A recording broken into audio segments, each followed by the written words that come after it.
Hello, Jason. Hello, Troy. How are you doing this weekend? I'm doing all right.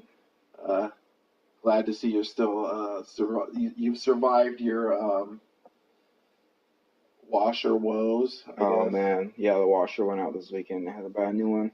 Pain in the ace. Fucking nightmare. You don't want to pay $300 or whatever for a new one, so you look, or I did, looked for a used one. Fucking Craigslist and shit's such a nightmare. Now the one that went out on you, was that one you owned as well? Yeah. Yeah. I taught Logan, my son. Oh, right. How to load it. How to load it, and how to do his own load of laundry. And then Mommy said, go do a load of laundry. He fucking grabbed every towel and blanket in the house and stuffed that thing hard and tight. And it just fucking wrecked the washer. Fuck it, man. Fuck it. I only paid $20 for that washer. That's whatever. What you get for trying to do slave labor with your child. Gotta teach him somehow. I mean, not even that, like a life lesson. This is how you do your laundry. You know what I mean? Right. No, Yeah. Heck yeah. My parents used to tell me they had me just so they didn't have to pick weeds themselves. Hell yeah. I totally get it. Hell yeah. I hated picking me some weeds.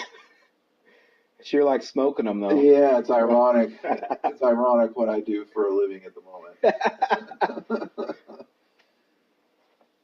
Let's just say Troy is tree trimming. Yes. He's good at it, too. Thank you. I like to take pride in my work. A couple of albums came out this last week and a half. What did we have come out? We had the Converge. Yeah, that Converge record, the Dusk in Us. Did you listen to that? Did you get a chance to listen to it? I listened to half of it. Okay. And what I heard I liked, it was definitely, I had not been on the Converge train for a long time. I mean, I like them. I always like them. But I hadn't listened to the past couple albums in depth or anything. I mean, I'd given them a once over, but that was probably about it. And this one was surprising, what I heard. I mean, as compared to what I thought it was going to be. It was good. Like, I've always pictured them as more of just like the chaos, just every which way, each song, whereas this new album, it seemed like there was definitely some more, I don't want to say groove, but definitely some more, I don't know, not original, traditional, some definitely more traditional song structures in there. Sort of like the way Agoraphobic Nosebleed had that album that came out, and instead of it being 30 whatever songs they had, it was only 12 songs. Oh yeah, it was yeah longer 5-minute songs, and right, a more serious approach. Right, and that's kind of what that one reminded me of. Now I'm not sure, maybe it was just did Jacob Bannon just recently have a kid? I have no idea about his personal life. Okay, maybe it's just because I saw an image in a video of him holding a kid, but I swear I heard some lyrics in there about child or children. That you do a little bit of research on that, but that kind of interested me. Yeah. I cannot think of any time ever where I've heard somebody, a hardcore, or at least maybe hardcore metal, whatever you want to call Converge, I've never heard a band like them use a reference to fatherhood and what it until that point, if that's what it was. I could be wrong. I didn't catch that. Yeah. I've only listened to it twice so far. And I don't know. There's like a seriousness to them that they've always had, but it's like as they age, they just seem to get more and more artistic, I feel. No, definitely. And it's got this darkness to it that, right. I don't know. I wouldn't say it's amazing. I've only listened to it twice, so I haven't it's not latched my claws into it. I'm with you on that. But it's definitely good. And it sort of reminded me almost of, again, like the turn Dillinger Escape Plan took almost. in some ways. I'm not saying they sound like Dillinger Escape Plan, but Right. that going from just like let's burn this shit house down to from that style to more of a where they have hard songs, fast songs, slow songs, you know. Yeah, Definitely. I definitely want to listen to it more. Right. And I honestly, I'll tell you why I stopped listening to Converge with my life is it's been probably in the last 10 years as I've gotten older. It's like I need something that relaxes me when I listen to music. And I love Converge, don't get me wrong, but sometimes it's not relaxing. No, dude, Converge is like abrasive. Right. 100% full throttle, like.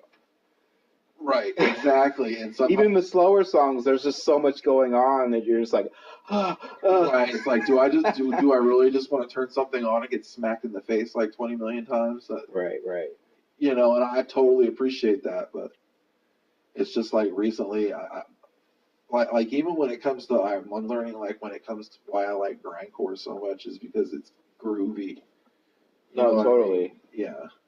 It's fun because it is groovy. You know what I mean? And the death metal I think that me and you probably like the most is probably the stuff that's got a little bit of a groove to it. Like Unbeing is definitely groovy. That Acephalix, definitely groove. Definitely groove. Grave, definitely Grave. Yeah, Grave is the king of the groove. I think. I don't know.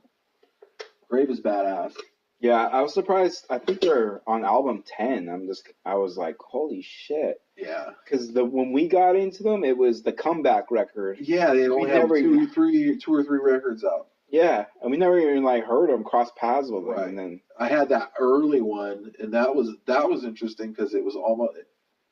They definitely started off with a more stripped down. I don't want to say butt metal vibe, but it was definitely more of a. It wasn't the sound that we had heard on their comeback album that me and you had. Okay, yeah. Holy shit. Super groovy, super catchy. Right. Fucking hard as fuck. Yeah, just pummeling. Yeah. Yeah. Probably everything, and I love 6 Feet Under, but probably everything 6 Feet Under wishes they could. Yeah. You know, I mean, yeah, 6 Feet Under. Yeah. Bash anything. It's super simplified. Yeah, and I get that. I love it, you know. Some people hate on it because of that. I love it. Yeah. I mean, nowadays, now after you listen to a bunch of shit, it's you go back and listen to it. It's so amateur. Right. Yeah, you're like. But I mean, if someone wants to get into death metal, I'm like, they ask like, what band should I start with? I'm like, start off easy, 6 Feet Under, all the way. There's your entry band. Oh yeah. Not Cannibal Corpse, none of that. Like 6 Feet Under. 6 Feet Under. It'll teach it to you slow. You know what I mean? Yeah. And then from 6 Feet Under, you're probably ready to go to Carcass, and then from Carcass maybe to I don't know. From Carcass, I don't know. I don't know what would be the next one in that line. Yeah, well, just throw some records at them. I mean, like. Yeah, Dying Fetus is a good way to get into modern death metal. But if you're not into like metal at all, and you want, or heavier shit, right? I'd be like KSAD, Sepultura, and then we'll walk forward. Right. That's an interesting album. The history behind that one. Jello Biafra. Yeah. Jello Biafra. That's I think that was one recorded in Florida. At I forget what the name of the studio is. There's probably a million metalheads out there who know it, and probably. Anyways, yeah, it's the where Morbid Angel recorded their shit. Oh really? See, I don't even know. Sound. Yeah. What's it called again? Say it one more time. The Florida Sound. That's the name of the studio? No, I forget the name of the studio. Oh my bad. I can do some research here in a minute. Let me find out. Actually, it's a certain studio, and that studio is. Infamous for making amazing records. No, yeah, well, that's where the modern death metal sound came from. Like, so it has to be over there on the East Coast, right? Yeah, it's on Florida. Yeah, it's Florida. It's find out. Okay. But even like going back to Converge, even the artwork for that record is dark. It's fucking dope, man. Yeah. The church imagery, or not church, but cemetery imagery. Yeah. Yeah, but used in a different way. Yeah, totally. And the thing that blows my mind about Converge, too, is they're still on Epitaph. Yeah, I saw that. That's so insane. Crazy, dude, because there ain't shit coming out of Epitaph these days other than like Rancid, you know? Right, and yeah, I know, I completely agree. That's interesting. It makes me want to go back and maybe go on Epitaph's lineup and see what else there is. They've got to be the hardest thing they have on that label, though. Right, yeah, by far. And it's just interesting that they haven't loosened their grips on them. They're like, no. Yeah, there's probably a few they won't let. Yeah. It's called Morris Sound Recording. It is an audio facility in Temple Terrace, Florida, and that's where the guy from that's where Morbid Angel recorded. I forget the name of the album. I've never really gotten into Morbid Angel that much. But, and there's probably some people out there who are like, what the fuck are you on this podcast if you don't listen to Morbid Angel that much? No, there's a couple of their earlier records that I really like. But that sound is what inspired Chaos AD. Really? Yeah, they said Sepultura, Vital, what was the name? Something Remains. It's not coming to me right now. Their album before that. I know exactly what it looks like. Arise. That's sorry. Well, that monster blob or whatever the fuck that is. Right. It's got eyes and bones and teeth. Yeah, and shit. It's sick looking. Right. Yeah. I guess after that they heard the Morbid Angel sound or the Morris sound, and they said we want to go to Florida and record, and that's where Chaos AD came from. That album changed our fucking world. Yeah, it did. Because I remember seeing, I think it was War for Territory, the video. Wasn't that their first it was video or something? It was War for Territory. Or was it Refuse Resist? Which was the first video? It was on those Pulse. Was it Pulse? What were those videotapes you used to get? Ooh. See, this is something we should have covered in last episode. We're talking about how you found the early hustle to find music. There was this subscription videotape. I forgot. It was like you could pick a genre. Like I want rock, metal, blah blah blah blah blah. We picked metal, and then it was called Music Month. I can't remember the exact name. Fuck, but yeah, they send you like 10 a VHS with like 10 music videos on it. We got into sheer terror that way. Yeah, at first we were like, "Oh, sheer terror, fuck that shit." Huh? Yeah, that's when the first time we saw it. You had one video that was fucking just insane. It was packed with. It had sheer terror, Typo Negative, Obituary. What else was there on that? Shit. Yeah, there was a bunch of stuff on that. I probably still have it. Right. Yeah, I kept a handful of them, and I think there was even a Carcass video on that. I think there was. Yeah, that was that thing was insane. But, I mean, the first things we latched onto when you got that specific video was Carcass, and we latched onto Sepultura. Sepultura is, like you said, it's definitely a way in, and it's good as fuck. I mean, at like modern standards, it's definitely not as fucking technical and as calming and some shit, but when you're but at the time that album was hard as fuck, man. Right. When you think when Danzig is the center of your world, and then all of a sudden Sepultura comes along, it definitely. But I remember seeing the video for it has to be Refuse Resist or whatever. Them like scaring the shit out of me, but something about the groove made me go and buy it. I remember my mom took me to the fucking like the warehouse or some shit, and I'm all, can you buy me a record? And that's the one I picked out, and just hell yeah, it being scary the first couple runs through. I just remember whenever you had something good, you would I would go into Matt or Evan, my brother's rooms, and you would be sitting there making them listen to whatever you just bought. And I was like, okay. I remember Sepultura, and I remember, and that was pretty close to the time you got into the Dead Kennedys too, because I remember we were like, ooh, Jello Biafra's on this. We didn't realize how mind blowing that was to have Jello Biafra on a Death Metal album. Biotech is Godzilla. Yeah. They're definitely king of the metal groove. I mean, as far as like in the harder category of music, Well, I'm not a big fan of the album Roots, but that spawned a whole fucking genre, that album. Yeah, Roots was insane. Well, Roots, Bloody Roots. Well, I'm not a big fan of that album either anymore, but at the time, that shit was fucking like one of the hardest things around. And not, I mean, not like, what you got to realize is, as a hardcore kid, that was one of the hardest things around, not being a death metal guy at the time. Oh, yeah, we were not. Yeah. Carcass was like as far as we went. Yeah. For a while.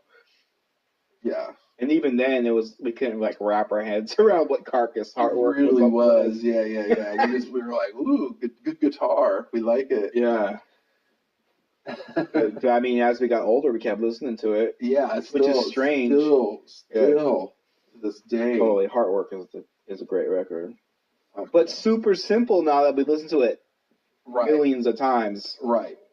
And after you listen to, what some of the more modern bands do, I mean, they fucking just shred their fucking asses off, Yeah, it's so much going on, like everywhere.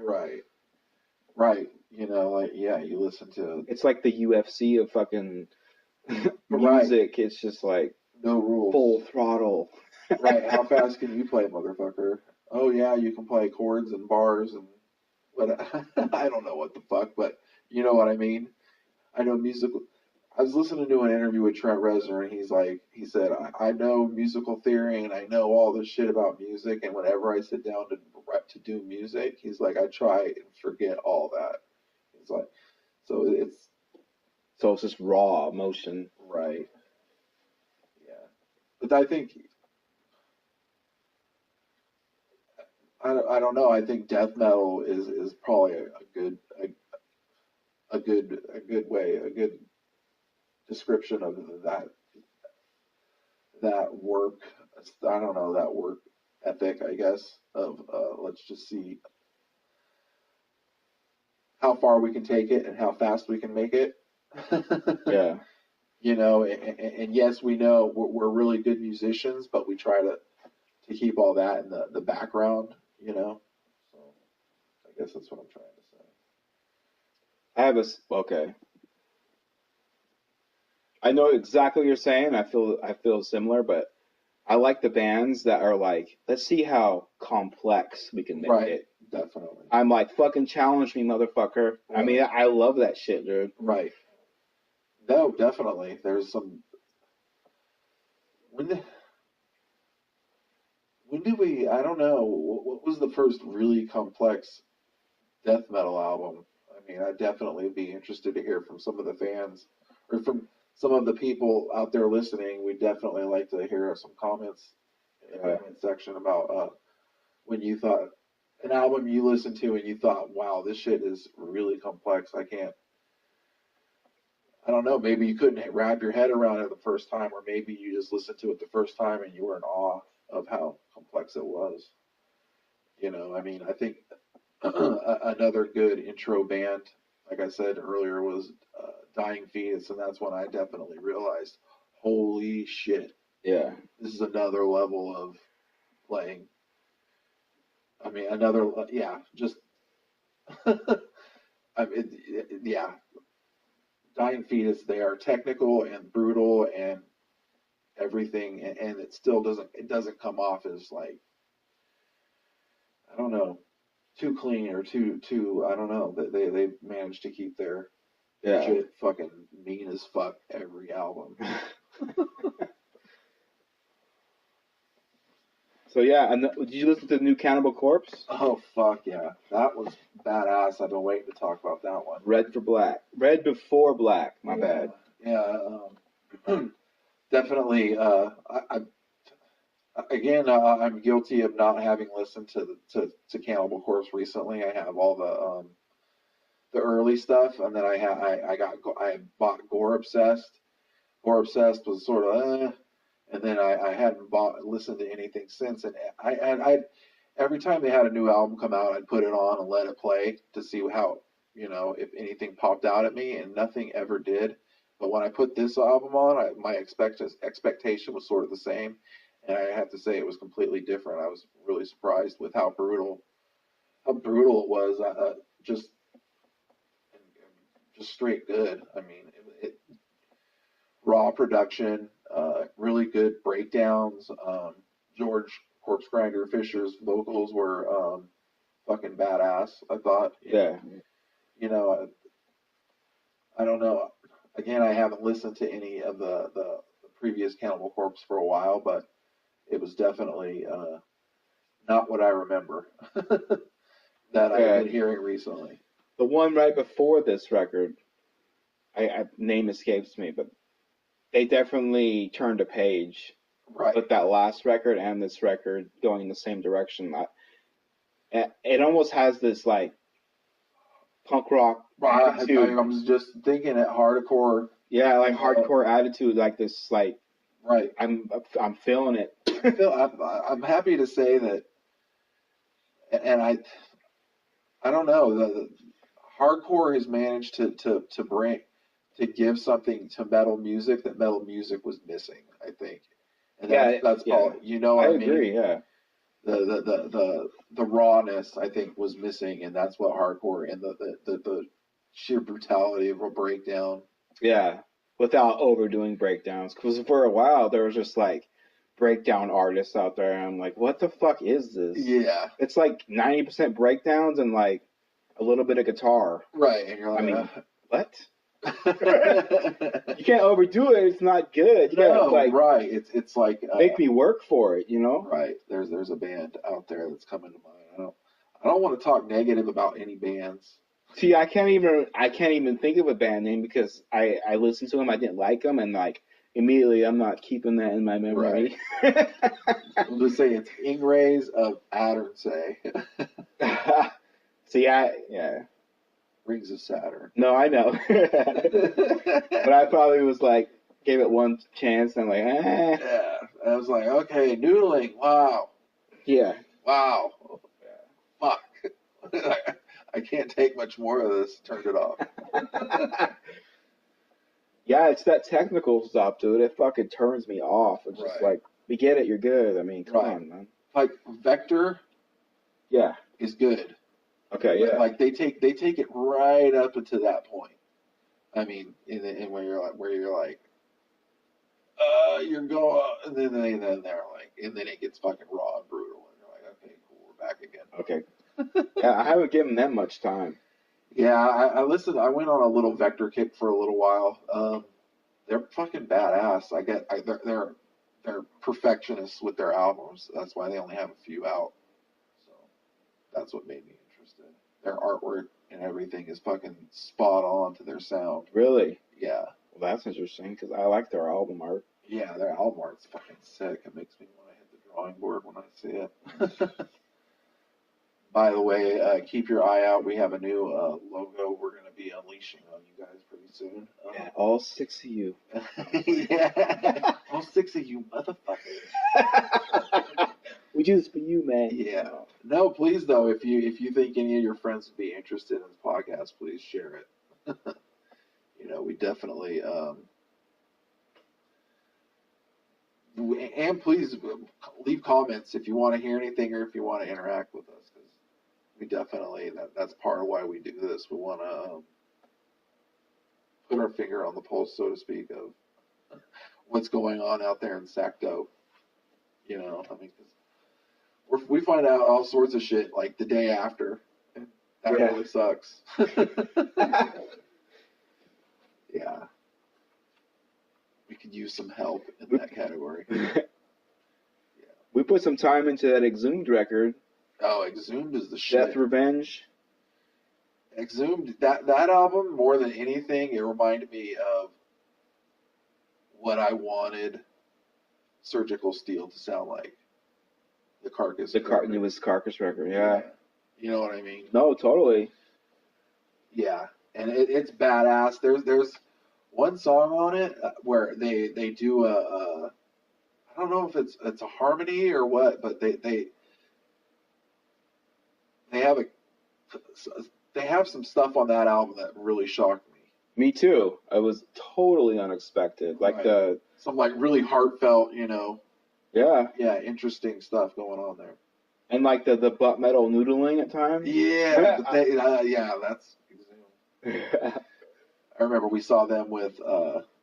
They're also one of those bands that don't break character or break voice when they talk between songs. I remember when we saw them open for Soylent Green, how we thought it was kind of, at the time we didn't know how rad that was, but right. He was talking between songs. We're just like, ah. But he kept the voice, yeah. Yeah. He also was present at that Death Fest. Yeah, he came on stage with Siege and played a song with Siege. Right, which was also eye-opening and right, makes you look at that Siege album in a different light when you listen to it. Yeah. Yeah, that Siege record is good. Okay, Exhumed. Yeah, definitely a Carcass vibe there. I liked how there was a interlude in the middle.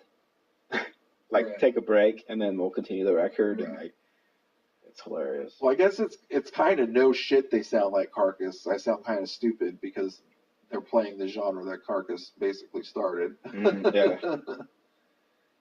I don't know, but have we told our Carcass story yet? How we saw them on the Heartworks tour by sheer luck, basically. Didn't we go to see the opening band? We're super in. No.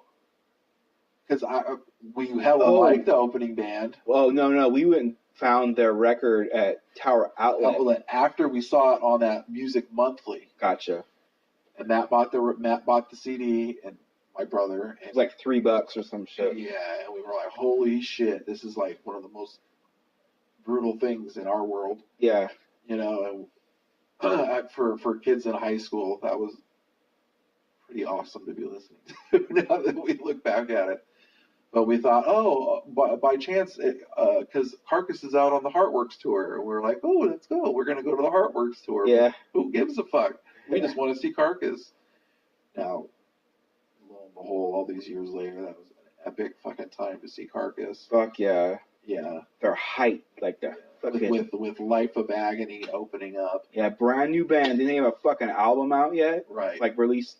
Our new album comes out in like 2 weeks or some shit. Keith Caputo now, Teresa, or? I don't know her name. I don't know. Very interesting band. Yeah. Nonetheless. Yeah, no, that was a really good show. I just remember some guy in the audience kept screaming, play some vegan death metal! Play some vegan death metal! I was like, what the fuck does that mean? And I couldn't fit. Now we know, years later. Yeah, they're fucking vegan or vegetarian or whatever the hell. Yeah. Interesting. That was a good show. I remember how bad. My ears have never rung so bad in my life. After that show, yeah. In all honesty, seriously, like I couldn't hear shit for like 2 days. Fuck. I've had multiple ear infections, so I think my eardrums are shot. So I think I've never had my ear. Well, there's been a couple shows where afterwards are like, fuck that. But they don't come to mind at the moment. What else came out? We've been fucking around with that Spectral Voice. Oh, Spectral Voice is the shit. Eroded Corridors of Unbeing. Spectral Voice was awesome. Yeah. Yeah. No, I checked that out because you sent me that, and you sent me what's the one with the Saturn? Your shirt that you have. Oh, Blood Incantation. Blood Incantation, and I kept getting those two mixed up. Both from Denver. Oh, really? Also more. Really, I did not know that. Yeah. Denver, huh? Yeah, weed capital of the world. Fuck yeah. Yeah. Colorado, at least. That's funny. No, Spectral Voice is the shit. Spectral Voice is I love. It's definitely catchy, grimy. It's fun. Yeah, there's a griminess that totally makes me listen to it over and over again. Right. Yeah, weren't they? See, I thought Spectral Voice was supposed to be a Death Fest. They played like last Death Fest. I saw them. Oh, Yeah. boy. Yeah. Oh, that'd have been badass. Like number 2. California Death Fest, at least. Yeah. We're definitely going next year. But I fucking stumbled them on accident because we were looking for some more Death Doom bands. Remember? We're like, we gotta find some more Death Doom bands. We were like feeling it. And then I stumbled upon them and I sent it to you, and they just did some unpredictable shit. Yeah, right. I'm like, wow. And they're super into like supernatural shit and aliens and shit, and like, I'll have to go and read the lyrics. yeah, it's cool. Even like another layer. Yeah. Well, that's what interested me about Blood Incantation was their Saturn imagery. Oh yeah. About Saturn, and then you find out Saturn's all over metal music. I mean, there's a million different ways Saturn is referenced. You know, from Satyricon to what's another one? From Satyricon to nothing's coming to mind at the moment, but well, that Blood Incantation, the newest record, I think it's called Star Spawn, if I remember correctly. It's that opening track. There's this, I don't know, it's going along, and all of a sudden there's just this guitar player in the background, just fucfucking shredding like dirty grimy riff. And I'm just like, oh my fucking god, because it's kind of like when you're telling me you're listening to Yob and you're like 9 minutes deep. Yeah. And like it finally hits, and you're like, yes. Right. You're like, okay, this and you feel, I don't know, work is a bad name for it, or is what I wouldn't call it, but you feel like, okay, I've worked for this moment. No, totally. You have to put your work in. Right, and then when it hits, it's like, and it doesn't work if you just keep going back and listen. Fast forward into that section. You have to earn it. Right. There it is. You have to earn it. That's better. Yeah. Yeah, you have to earn it. Definitely. Yeah. But that Spectral Voice is the same thing. It's going along, and then all of a sudden, there's this nasty guitar player making these grimy riffs. And it's the whole reason I bought these new headphones, because I had a pair of headphones. Right. That would kick in, and you couldn't hear it. I'm like, what the fuck? What brand of headphones are those that you're using? These right here? Yeah. My new ones? Yeah. One more. I I really like the sound they give off. I got them on Amazon. Nice. Yeah. Amazon has hella shit lately. I got everything. They rule. You could start a damn production company with just ordering stuff on Amazon. You don't even have to leave your home if you have any money. Dude, you don't have to leave your home to buy groceries anymore. It's just fucking Amazon Fresh and Amazon right. Whatever. Yeah, pretty soon it'll be Amazon Robot Hooker. I hope so. That's crazy. But yeah, you hit me up with a band I've never heard before a couple days ago. A band from Poland. Yeah. Named Dopelord. Yeah. Children of the Haze. Going out into space with bong in hand. Oh, I totally read that comic book. Oh, fuck yeah. Each song could be a different comic book, I felt like, when they're in that album. They definitely, each song paints a different picture. They're all over the place. Some songs, here, let me bust my notes out really quick, because I did write down a few. Because,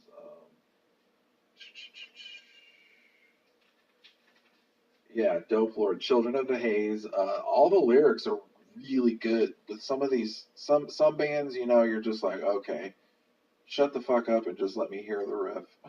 Yeah. But definitely not Dopelord. And the lyrics to some of the songs, not all the songs, but are intelligible. you can tell what you can understand what they're saying. Like I guess sort of like Electric Wizard. I don't want to say they sound like Electric Wizard, but Definitely the same genre. Yeah, definitely the same genre. Yeah. And they definitely the same genre, and like I said, some of their songs you can definitely tell what they're singing about, which isn't always the case with some of the extreme music. Right. They straddle all genres of stoner and doom. I think I said that, but the first song talks about going into space with a bong in hand. I love that shit, dude. Yeah, that's the hook. I mean, I think me and you can both agree one of our all-time favorite albums is Clutches. I can't think of the name of it now. It's the one that came out after Transatlantic Speedway. It's the one with Elephant Riders? Not Elephant Riders, before Elephant Riders. The one where it's all space themed. Oh yeah, Clutch. Yeah. It has the moon on it. Yeah. That's a good record. That's a fucking weird record. That's a great record. I remember, being in high school listening to that. When we didn't smoke weed at the time, we were just like, this is badass. Totally. Yeah.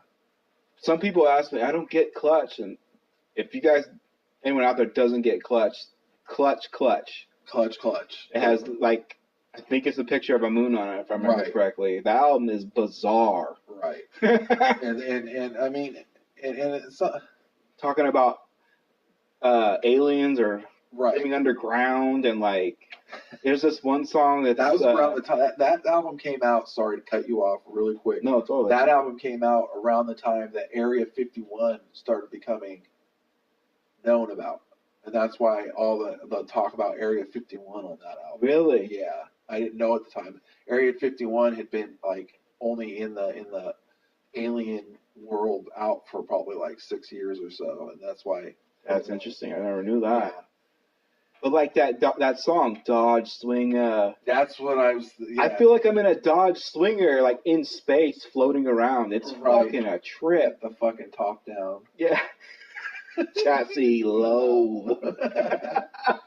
You don't get that shit. I don't know what your problem is. Yeah, seriously. I don't know about Clutch now. They got a little too jammy for my taste nowadays. Well, that's what I was just saying. Even though they get jammy, every album has at least 2 songs that if you listen for it, they just fucking, the doom just fucking gets to you. They just do these doom, there's something that only Clutch can do. I'll always have respect for Clutch. And their album artwork is always on point. Oh, dude, their album artwork's amazing. Right. And those first, the first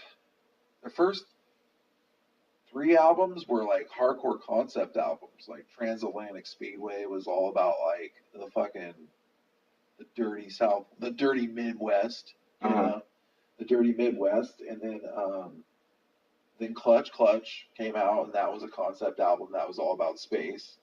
And then you had Elephant Riders, which came out, and that was all about basically like sort of Civil War imagery. Yeah, totally. Yeah, and then that all sort of started taking a back seat when they came out with Pure Rock Fury. But the thing, I agree completely.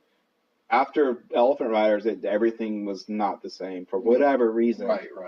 But like, that has that World War II. Civil War vibe through the whole damn thing. But the thing is, they add their own twist. Like, instead of on horseback, everyone's on elephant back, and like all this craziness going on that makes it like epic, in my opinion. Yeah. It makes it worth the listen. Like, it's a world they've created all on their own. Oh, and the last song on that Elephant Riders album, I don't know what, the one where he goes, cicadas sing. Cicadas sing.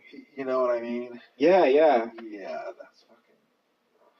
Yeah, dude. And to see Neil Fallon in live is to behold an amazing live performer. Yeah. It's like a fucking preacher up there. It's craziness. Right. And to see that guy go off like that in a club with only 10 people in it was an awe. I mean, what's his name? Neil Fallon? Neil Fallon. Neil Fallon, my bad. Yeah. You probably just said it too. Right. No. Well, the only reason I know it so well is because his sister was on Cake Boss. Oh, really? Right. They even did an episode with Clutch, where they made some sort of like, Huh. I think it was an amp or a guitar cake for Clutch, and Neo Fallon came out and they watched him play and shit. Yeah, that was interesting. That is interesting. Yeah, I'll look that up on YouTube. right. That's the one. That's the show with what's his face? You see him on commercials and stuff. Duff, the cake guy or whatever the fuck. But I guess he's a metalhead. So. Oh, okay. Right. So that's cool. That is cool. Right. But yeah, Dopelord. Dopelord is the shit. Yeah. I mean, the first song was badass, and there's hints of Dozer in there at times. I love me some Dozer. But that second song reminds me of just fucking raw, like, I don't know. It almost has an English, like, raw English vibe. There's something there that it just reminds me of Jack the Ripper or something. I don't know. Really? Yeah. I don't know. But yeah, Dopelord. That album cover is fucking amazing. Yeah. It looks like it's the same guy that did the Skeleton Witch album cover. Oh, okay. I know exactly what style you're talking about. Yeah. That's the for all you art people out there, which I'm sure there are maybe none. That's the style by Albrecht Dürer, and he's widely known as or accepted as to be the top drawer of all time, the number one drawer. Not painter, not but as far as drawing something, he's considered to be the best. Oh, really? Yeah. What's his name? One more time. Albrecht Dürer. Albrecht Dürer. Right. And that's what that guy. He just basically took that style and just fucking turned it on his head. So big ups to that. Yeah, that's pretty cool. That's good to know. Oh, we're gonna go to a show. Right. This Wednesday. Looking forward to that one. We're gonna skip out on seeing Mayhem because we hate Ace of Spades. Yeah. The fucking sound there is. Right. Yeah. It just sucks. I don't know. Right. So describe it. No, it does. And I mean, it hurts us to say that because a lot of good shows come through that. They do. Yeah. But I mean. And the way it's set up, everything's awesome except the sound. Yeah. It's just muffled. Right. It sounds like you when you go to an outdoor festival. Right. Well, Aftershock sounds great. Aftershock. Whatever they're doing, it's blowing my mind. But like other festivals, like it's like that. It's just like the sounds just. Right. You can't hear the detail is what it is. Right. I want to hear the detail in the music. Right. No, I agree, and you want to feel it. Yeah, exactly. And it doesn't hit your chest. Right. It's just like there. I'm like, cool. We saw Phil and Salmo or whatever. Yeah. It was okay. Yeah. Okay. Yeah. Definitely. That was King Parrot was the attraction of the night for me. Oh yeah. King Parrot was badass. But imagine seeing King Parrot in a small ass club. Right at Blue Lamp. The Blue Lamp. Fuck yeah, dude. Like where we're getting to see Circle of Serpent or In the Company of Serpents. That's what it is, right? And then the next band is Goya. Yeah. Which is definitely badass. They have definitely an Electric Wizard vibe going on. I'm not saying they sound just like Electric Wizard. That same genre, though. Yeah, definitely. It's hard to bring up that genre and not drop Electric Wizard for. Right. I don't know if they started that sect of Stoner Doom or what. But it sure took off like fire. Yeah. That Dope Throne record. Yeah, I remember started genres. I can't believe I found that record used in a used bin. That's when we first heard it. And then we put it on like in your car on the way home. We were like, holy fuck, what is this? Yeah. Right. And then Let Us Pray was badass too. Let Us Pray is dope. And then I sort of lost touch after Let Us Pray for a while. I think I went on to a Vader kick. Yeah. It happens, man. Yeah. No, I'm serious. Right, no. You get super into Doom for a while or Sludge and then you bounce around. Bounce around, no, definitely. But yeah, how do you say the name? Goya? Goya, yeah, that Harvester of Bongloads is their album they're touring. Okay.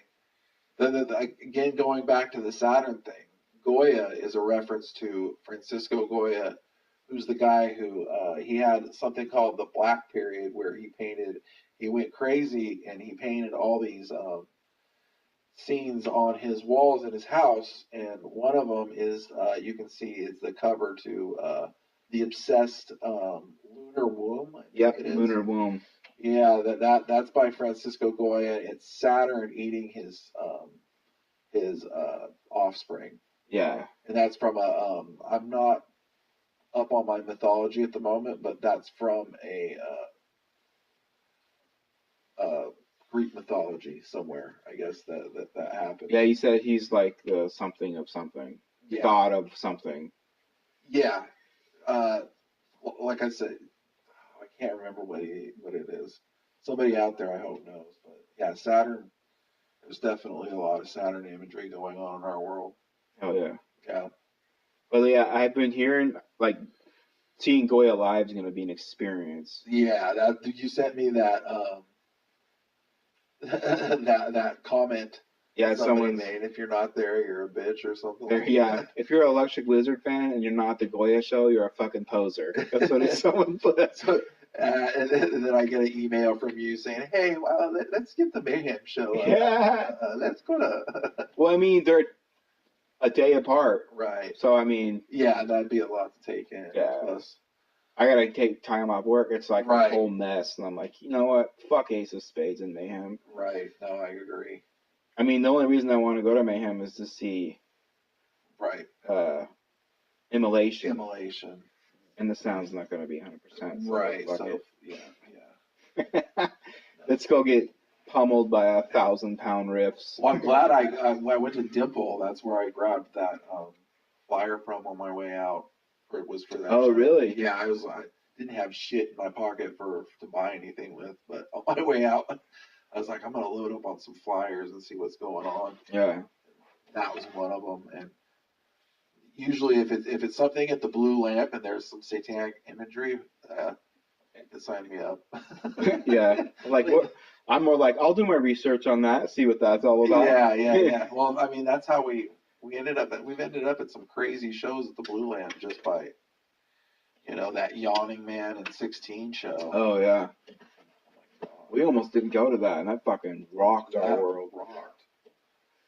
All six of us at the end of that 16 No, seriously, all six of us. Yeah. There was like no one there. Yeah, and then the band wanted to wrap it up, and then the singer could see that everybody there was pretty into it still. So. Yeah, we ain't going nowhere. This is amazing, bro. Yeah. For real, though. Yeah, they played one more song. That was cool. Yeah, 16 is the shit. 16 is the shit. Yawning Man was very interesting. We got to see the... maybe we've already talked about this. I don't think we have, though. Who cares? Fuck it, do it. We got to see the stylings of Mario Lawley, which I think the talent was totally lost on the audience. They were still... They rocked, but I don't think a whole lot of people know who Mario Lawley is. He's the working part of Fatso Jetson.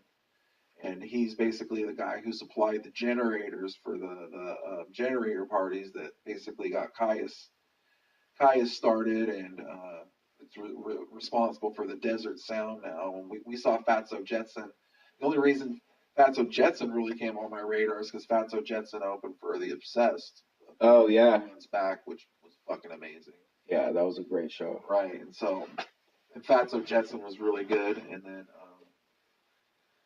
I've listened to a lot of Brant Bjork, who was one of the founding members of Caius, and he also did the early Fu Manchu. Mm. Right. So so I've always listened to Brant Bjork, and then all of a sudden Mario Lawley was popping up there too, and then that's when I connected those dots. Yeah. So we got to see Mario Lawley in Yawning Man, which was definitely interesting because it felt like they put you in another place. Totally in a trance. I felt like I was on mushrooms. Right. I'm not even kidding. Right. And I was just writing the riffs. Right. Yeah. No, it's definitely Pelican before. I mean, Yawning Man's been around a long time, so they were Pelican before Pelican. No, totally. Like, no lyrics. I'm right. No vocals. No I remember, vocals, right? Just like straight up. Right. Yeah. Right. It was dope. Yeah, and that they had a their guitars were. I mean, it was definitely a otherworldly sounding guitar sound. And then the bass, Mario Lawley just shredded on the bass the whole time.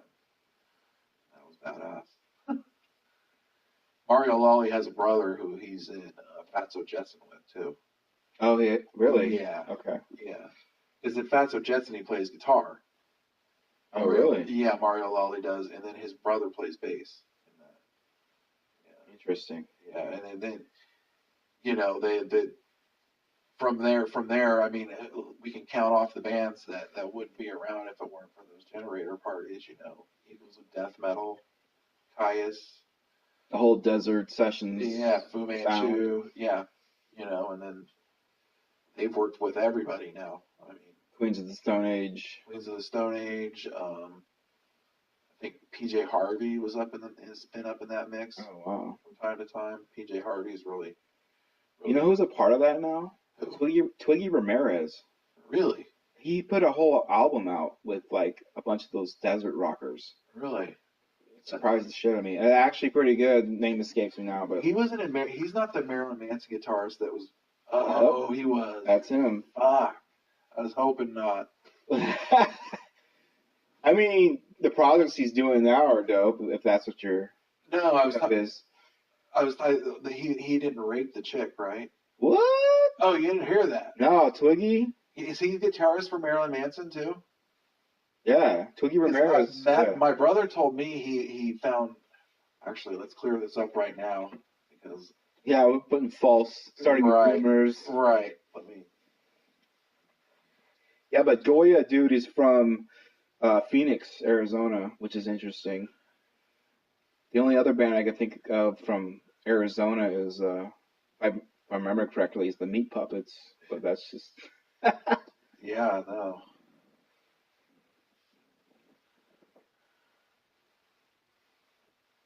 Yeah, you were a big Meat Puppets fan back in the.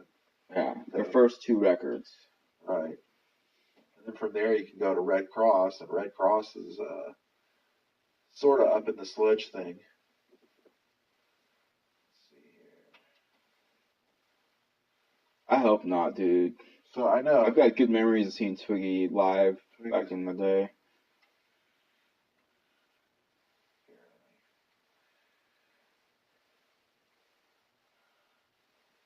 Yeah, that first, they looked insane when we saw them on that first Nine Inch Nails tour.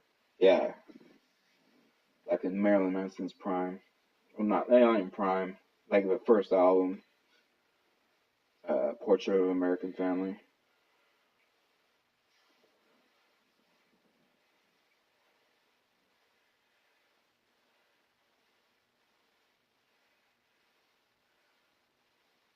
Okay. Fight the Dead Time. Let's see here. Marilyn Manson guitarist. Say it ain't so. Say it ain't so.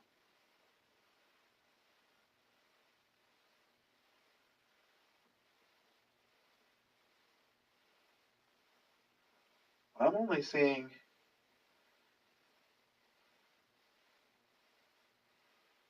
Accusations. Yeah.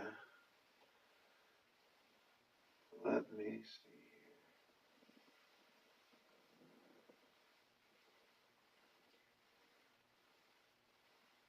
What else do you have on your list? Well, I mean, I've been fucking around listening to a bunch of random stuff that I find on Instagram or YouTube, but I found this band from Chile.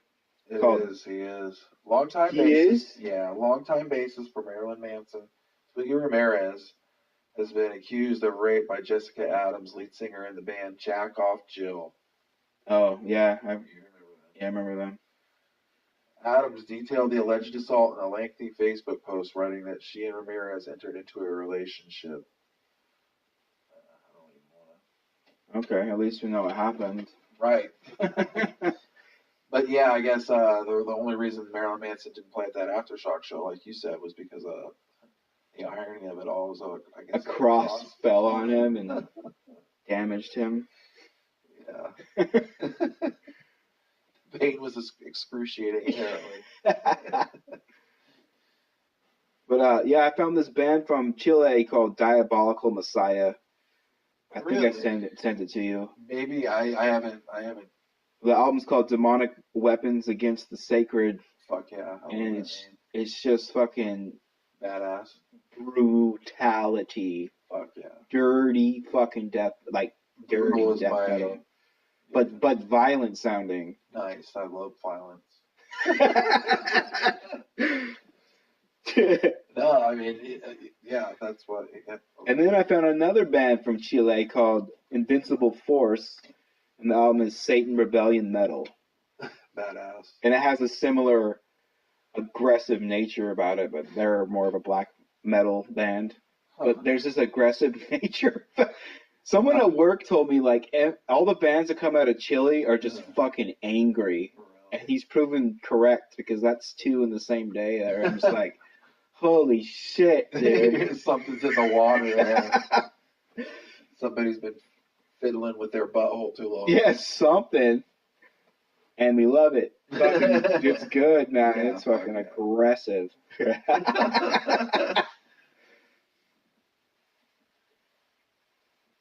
But yeah, dude, I fucking spiderweb all types of shit.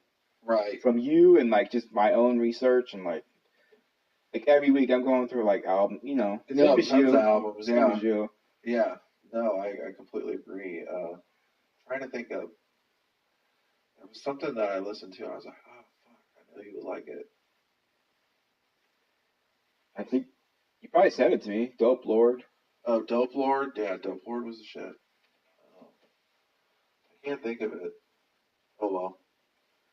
Yeah. What's coming out next week? Do you know? I don't know. It'll be a surprise. But the album that I can't get a fucking enough of, I keep telling you about. You gotta listen to this. You gotta listen to this. Is that Acephalix? Decreation. Definitely. I like the Cro-Mags, the riff.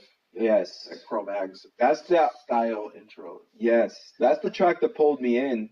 Like I listened to the record all the way through, and I'm like, this is awesome.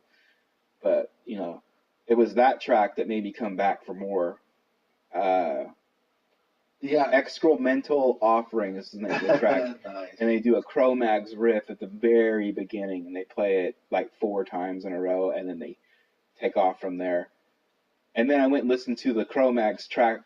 Well, first it took me like 2 hours to figure out why I know that riff at work, and it was fucking boggling my mind. And then I finally figured out, because I had a voice in my head, but I'm like, who is that? And I finally figured out it was Cro-Mags. And I listened to it, and it's exactly like note for note. Now, I don't know if some of you guys, maybe some people out there might not know about the Cro-Mags, like their history. But Cro-Mags, if you're into hardcore, that's like Cro-Mags and God. You know? Best crossover band like ever. Right. And the thing about Cro-Mags too is skinheads, and I don't mean the racist skinheads, but skinheads love the fucking Cro-Mags. Yeah. And it's, for me, it's the first record, and that's it. Right. I can't hang when they start getting all hair metal-ish. Right. That first record, The Age of Quarrel, is just like fucking a bomb, dude. Just like the album cover, just like yeah. It's fucking mean, pissed off. You just see it and you think, it just brings to mind anger. Yeah. Then you find out. And then his voice kicks in, you're just like, yeah, fuck. They just sound like they're singing as loud. Like they sound, to me, they've always sounded like, is it John Joseph, I think, that sings on that? Whoever's singing on that has always sounded like they're singing with every ounce of their fucking fiber of their being. Yeah.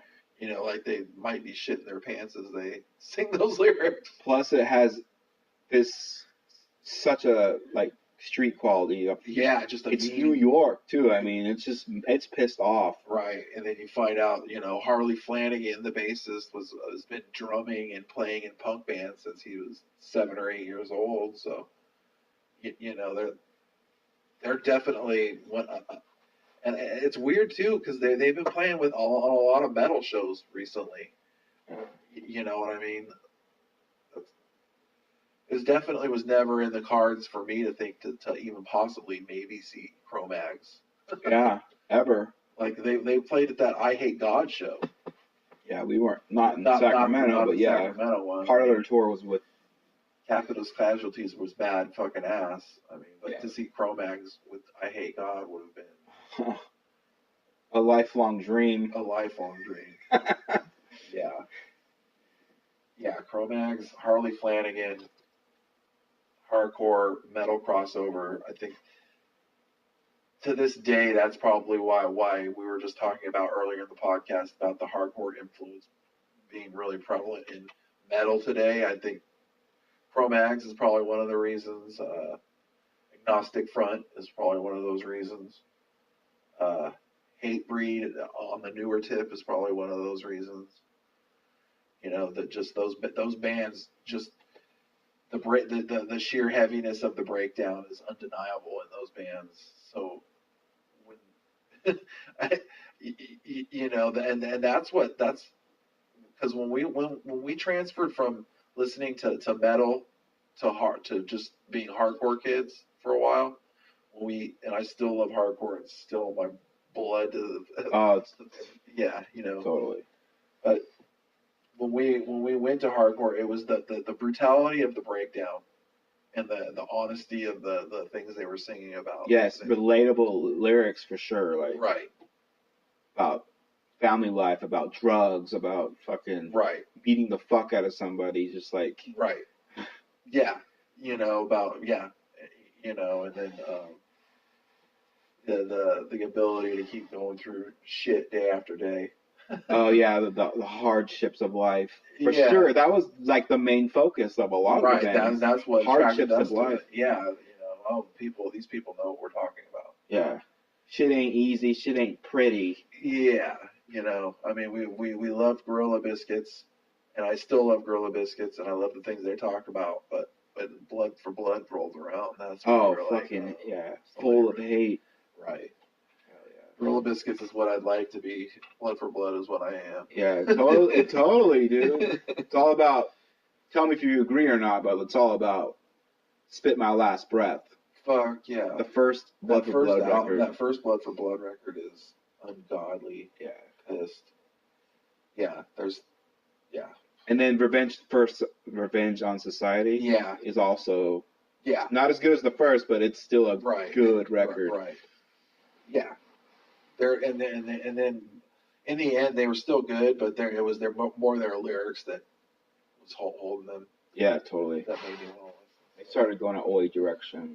The street punky oi. Right. I remember. One thing I remember about Blood for Blood is when they were playing on a Dropkick Murphys bill somewhere in Sacramento. Big Shots, I think it was. If any of you saw. Oh yeah, we couldn't get in. Right, so we ended up pestering the bassist, Ian. He was super cool. Super fucking cool. And then there was this dude, he's like, oh, you gotta hear my new band. And then he put it on and let us listen to it. And it turned out to be Death Threat. Death Threat exists still to this day, you know. Yeah. Death Threat's fucking badass. Yeah, they're a good band. Yeah. Same style as Blood for Blood. Different. Sound different for sure, but I mean. Right. Yeah. Right. And then what got me out of hardcore was all of a sudden it was like Victory Cookie Cutter. Oh yeah. It's like same band.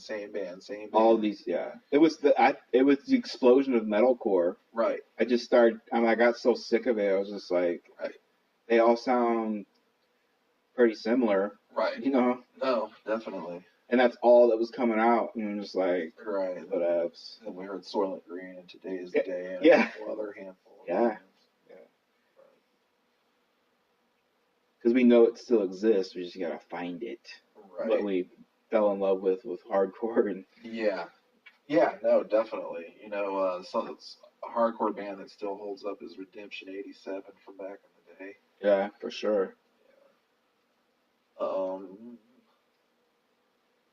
So yeah, you want to close this bitch up? Let's close this bitch up. All right. It was awesome talking again. I hope you guys hit us up with some comments and suggestions. Yeah, we're trying to get some better sound equipment. I mean, bear with us. So, I mean, if you have any more advice Right. of how we could do this, If you want a tighter format, if there's anything we're talking about that you would like us to talk more about or maybe even less about, hit us up. Dropping the new logo here pretty soon, so be on the lookout for that video probably here in the next few days. And please let us know what you think about the logo. And if enough people out there would like a sticker of it, maybe we'll run off a tour. yeah, You can do make short a orders of stickers, yeah. limited edition pack Exactly. or something. Right. Cool. So as always, it was good talking. Yeah. To you. See you guys next week. Right on. Have a good one, guys.